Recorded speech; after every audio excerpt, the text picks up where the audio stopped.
Consumer confidence is all-time low with the real estate market right now. How is that going to change going into fall 2023? Let's answer that.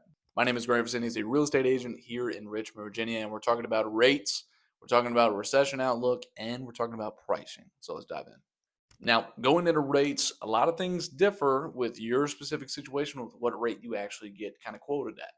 You can expect to see from the past year in the upcoming year probably anywhere in a wide range between 5.5 and 7.5.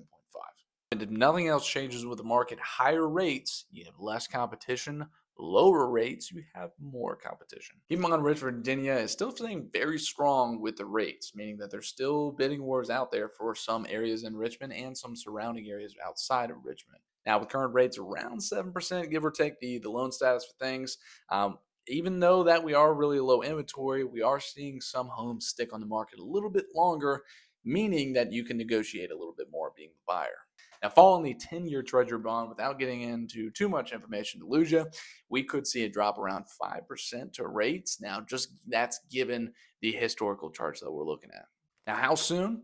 Too soon to tell. Could be a couple months, could be a year or two.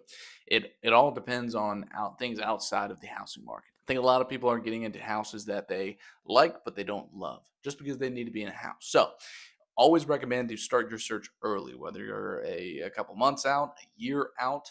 The sooner you can talk with the lender, get connected with the real estate agent, and secure your position and knowledge in the market, that's going to be the win for you. There are endless projections about what a recession will be and when it will be happening, but here's some stats to look at what has done in the past and where to project the future. Now, some analysts expected a wave of foreclosures to hit the market, but it turns out we are still in the lowest rate of foreclosures we have seen in a while. People are getting loans and making payments and are properly pre-approved for these mortgages, as well as many are starting to see a generational wave of cash buyers from folks depleting their savings and some parents buying their kids homes to secure a home, or at least contributing to their down payment so they can afford something. It's nuts.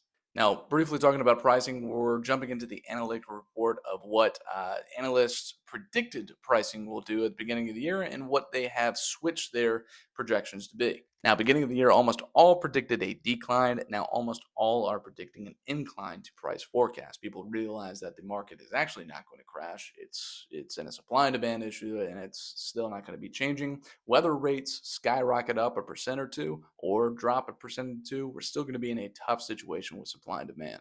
So, in summary, jumping into the fall, if you're selling, still a great time to sell.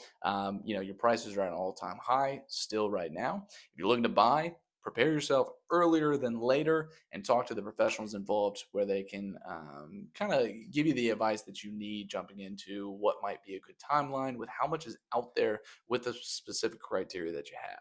As always, there's going to be a link in below to schedule a consultation with me if you want to chat about anything. If you have any questions, fears, thoughts, concerns on anything, reach out. But I'll see you in the next one.